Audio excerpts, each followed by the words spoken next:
अब हम बात करते हैं सलाइवरी सिक्रीशन की। तो सबसे पहले सलाइवा हमारा किस किस चीज़ से मिलकर बनता है? इसमें हमारा 99.5% तो वाटर होता है और 0.5% हमारे सॉलिड्स होते हैं। अब सॉलिड्स में क्या आता है? हमारा फर्दर ऑर्गेनिक सब्सटेंसेज आते हैं, इनऑर्गेनिक सब्सटेंसेज आते हैं और कुछ गैसेज आती हैं जैसे ऑक्सीजन, कार्बन डाइऑक्साइड और नाइट्रोजन। ऑर्गेनिक सब्सटेंसेज जो होते हैं इसमें हमारे कुछ एंजाइम्स होते हैं और कुछ अदर ऑर्गेनिक सब्सटेंसेज होते हैं। तो हमारे एंजाइम कौन कौन से होते हैं? Amylase, maltase, lingual lipase, lysozyme and phosphate. और कुछ और ऑर्गेनिक सब्सटेंसेज हमारे कौन से होते हैं? Mucin, albumin, chlorine rich protein, immunoglobulin A, blood group antigens, free amino acid, non protein nitrogenous substances होते हैं कुछ, जो कि ऐसे यूरिया, यूरिक एसिड और क्रिएटिनिन। फिर हमारे इनऑर्गेनिक सब्सटेंसेज कौन कौन से होते हैं? Sodium, calcium, potassium, bicarbonate, bromide, chloride, fluoride, phosphate. फिर नॉर्मली हमारा जो सलाइवा होता है उसमें हमारा ग्लूकोज एब्सेंट होता है, लेकिन एक कंडीशन होती है जिसका नाम होता है डायबिटीज़ मेलाइटस। इसमें हमारे ये देखा गया है कि जिन पेशेंट्स को डायबिटीज़ मेलाइटस होते हैं उनके सलाइवा में ग्लूकोज प्रेजेंट होता है। अब सलाइवा के हमारे कुछ मेन फंक्शंस होते हैं। सबसे पहला आता है preparation of food for swallowing, appreciation of taste, digestive function, cleansing and protective function, role in speech, regulation of water balance, regulation of temperature and excretory function। अब हम फर्दर डिटेल में पढ़ते हैं। सबसे पहला फंक्शन होता है हमारा preparation of food for swallowing। जो हम फूड इनटेक करते हैं वो हमारा माउथ में मॉइस्टेंड होता है और सलाइवा से डिजॉल्व हो जाता है।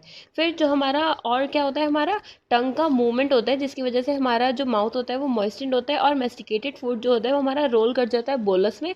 और म्यूसिन जो हमारा हमने पढ़ा था पीछे और हमारे सलाइवा में होता है म्यूसिन, तो वो हमारा लुब्रिकेट करता है बोलस को और फैसिलिटेट करता है हमारी swallowing को।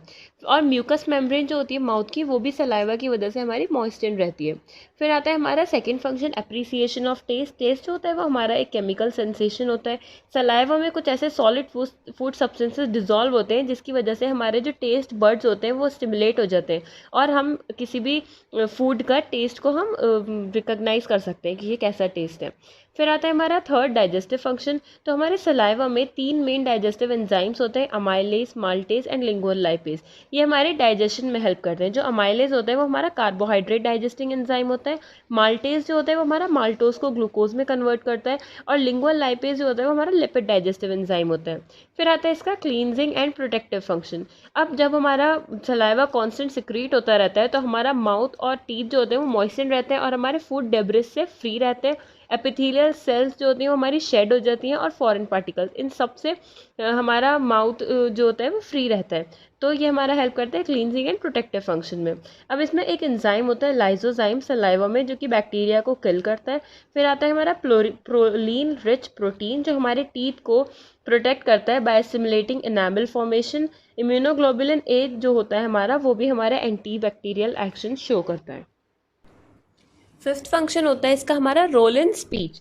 तो स्पीच में कैसे हेल्प करता है? By moistening and lubricating soft parts of mouth such as lips, saliva, और फिर वो हमारा स्पीच में हेल्प करता है। फिर आता है हमारा एक्सक्रीटरी फंक्शन। जो हमारा सलाइवा होता है वो ऑर्गेनिक और इनऑर्गेनिक सब्सटेंस को एक्सक्रीट करता है। फिर आता है हमारा रेगुलेशन ऑफ बॉडी टेम्परेचर। अब जो हमारे कुछ डॉग्स या फिर कैटल्स होते हैं उसमें हमारा कॉन्स्टेंटली सलाइवा निकलता रहता है उनके माउथ से, तो इसकी वजह से उनको क्या हेल्प मिलती है? इसमें हमारा हीट लॉस में मतलब helps in loss of heat and regulation of body temperature. Body temperature maintain रहता है उनका